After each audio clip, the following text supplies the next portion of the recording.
بسم اللہ الرحمن الرحیم۔ سچائی کو اپنی زندگیوں کا حصہ بنانے کی ضرورت ہے۔ انتخاب از خطبہ جمعہ حضرت خلیفۃ المسیح الخامس ایدہ اللہ تعالی بنصرہ العزیز، فرمودہ 9 ستمبر 2011۔ روزنامہ الفضل انٹرنیشنل، 7 جون 2023۔ فرمایا، سچائی ایک ایسا وصف ہے جس کے اپنانے کے بارے میں صرف مذہب ہی نہیں بلکہ ہر شخص، جس کا کوئی مذہب ہے یا نہیں، اس اعلیٰ خلق کے اپنانے کا پرزور اظہار کرتا ہے۔ لیکن اگر ہم جائزہ لیں تو اس اظہار کے باوجود سچائی کے اظہار کا حق ادا نہیں کیا جاتا۔ جس کو جب موقع ملتا ہے اپنے مفاد کے حصول کے لیے جھوٹ کا سہارا لیتا ہے۔ انسان کی ذاتی زندگی سے لے کر بین الاقوامی تعلقات تک میں سچائی کا خلق اپنانے کا جس شدت سے اظہار کیا جاتا ہے، اسی شدت سے وقت آنے پر اس کی نفی کی جاتی ہے۔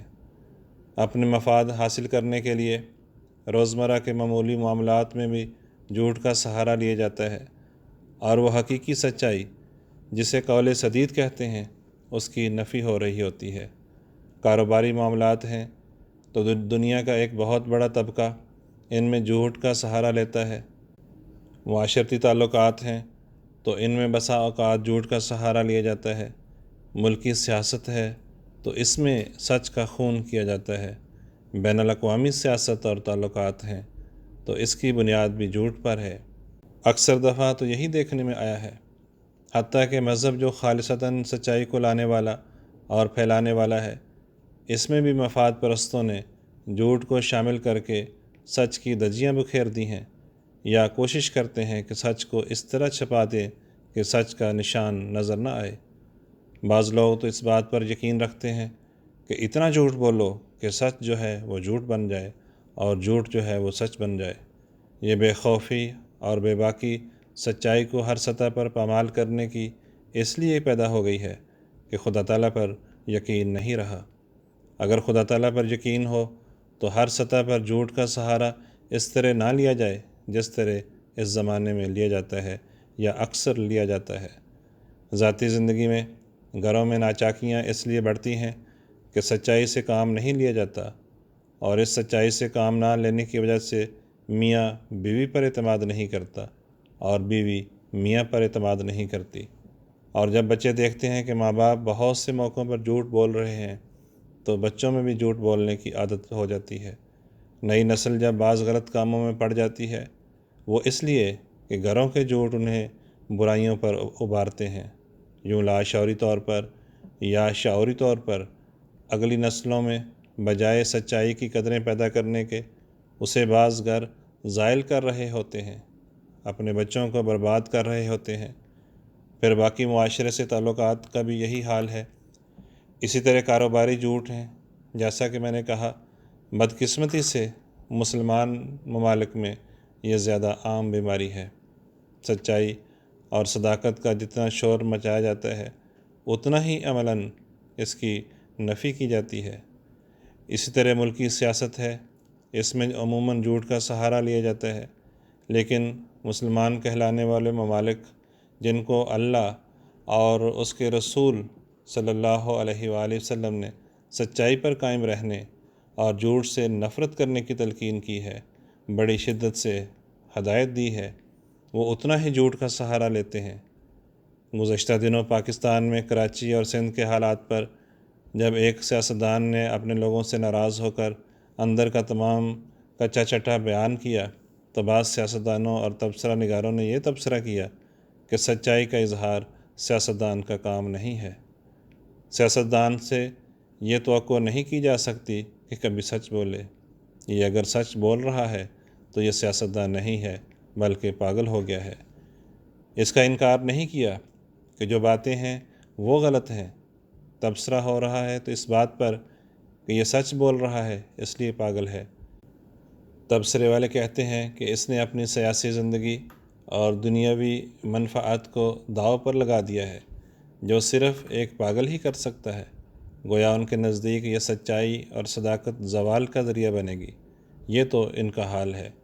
بس ان کی نظر میں سیاست اور حکومت خدا کے قول پر حاوی ہے، اللہ اور اس کا رسول کہتے ہیں جھوٹ نہ بولو، لیکن یہ کہتے ہیں کہ سیاست اور حکومت کے لیے جھوٹ بولو، اگر نہیں بولو گے تو تم غلط کرو گے۔ اس کے باوجود یہ لوگ پکے مسلمان ہیں اور احمدی غیر مسلم ہیں، جو سچائی کی خاطر اپنے کاروباروں، منفعتوں اور جانوں کو داؤ پر لگائے ہوئے ہیں، اس لیے کہ وہ ایک خدا کی عبادت کرنے والے ہیں جس نے کہا ہے کہ جھوٹ شرک ہے، اور اس نبی کو ماننے والے ہیں جس پر آخری شرعی کتاب قرآن کریم نازل ہوئی، اور جن کا فرمان ہے کہ تمام برائیوں کی اور گناہوں کی جڑ جھوٹ ہے۔ پھر بین الاقوامی سیاست ہے، تو اس میں مسلمان حکومتیں ہوں یا مغربی حکومتیں ہوں، ان سب کا ایک حال ہے۔ ان ملکوں کو جو آپس کے تعلقات میں عموماً سچائی کا اظہار کرتے ہیں، کچھ نہ کچھ ان میں سچ ہے۔ جب دوسرے ممالک کا سوال پیدا ہو، مسلمان ممالک کا سوال پیدا ہو، دوسری حکومتوں کا سوال پیدا ہو، تو ان کی سچائی کے نظریے بالکل بدل جاتے ہیں۔ ان کا حال تو پہلے عراق پر جو حملے انہوں نے کیے اسی سے پتہ چل گیا، جب صدام حسین کو اتارنے کے لیے عراق کو تباہ و برباد کر دیا، اس کے وسائل پر قبضہ کر لیا، تو پھر کہہ دیا کہ ہمیں غلطی لگی تھی۔ جتنا ظلم اور خوفناک منصوبہ بندی اور خطرناک ہتھیاروں سے دنیا کو تباہ کرنے اور ہمسایوں کو زیر نگی کرنے کی ہمیں اطلاعیں ملی تھیں کہ صدام حسین کرنا چاہتا ہے، اتنا کچھ تو وہاں سے نہیں نکلا۔ پھر لیبیا کو نشانہ بنایا گیا، تو اب کہتے ہیں کہ اصل میں غلط اطلاعیں تھیں، اتنا ظلم وہاں عوام پر نہیں ہو رہا تھا۔ تو یہ سب باتیں مغربی پریس ہی اب دے رہا ہے، انہی کے تبصرے آ رہے ہیں۔ بس پہلے جھوٹا پروپیگنڈا کر کے حملے کیے جاتے ہیں، پھر سچا بننے کے لیے اپنے میڈیا کے ذریعے سے ہی کہہ دیا جاتا ہے کہ ہمیں غلطی لگی، جتنا کچھ ہمیں بتایا گیا تھا اتنا کچھ ثابت نہیں ہوا۔ اصل میں تو یہ سچائی بھی جھوٹ چھپانے کے لیے ہے، مقصد وسائل پر قبضہ کرنا تھا جو ہو گیا، لیکن اس کا موقع بھی مسلمان ہی مہیا کرتے ہیں۔ اگر سینکڑوں بلین ڈالرز کی ملک کی دولت عوام پر خرچ کی جائے تو نہ کبھی ملک کے اندر ایسے فتنے فساد اٹھیں، نہ ان لوگوں کو دخل اندازی کی جرأت ہو۔ یہ آپ صلی اللہ علیہ وآلہ وسلم کی سچائی ہی تھی کہ جب آپ نے اپنے عزیزوں اور مکے کے سرداروں کو جمع کر کے کہا کہ اگر میں تمہیں کہوں کہ اس ٹیلے کے پیچھے ایک فوج چھپی ہوئی ہے جو تمہیں نظر نہیں آ رہی تو کیا یقین کر لو گے؟ یہ بظاہر ناممکن بات تھی کہ اس کے پیچھے کوئی فوج چھپی ہو، یہ ہو ہی نہیں سکتا تھا کہ نظر نہ آئے، لیکن اس کے باوجود سب نے یک زبان ہو کر کہا کہ اے محمد صلی اللہ علیہ وآلہ وسلم، تو نے کبھی جھوٹ نہیں بولا، اس لیے ہم یقین کر لیں گے۔ پھر آپ نے ان لوگوں کو تبلیغ کی، لیکن یہ دنیا دار لوگ تھے جو پتھر دل تھے، ان پر تو اس کا کوئی اثر نہیں ہوا، ان کے انجام بھی بد ہوئے، کچھ بعد میں مسلمان ہوئے۔ آواز نعیم احمد باجوہ۔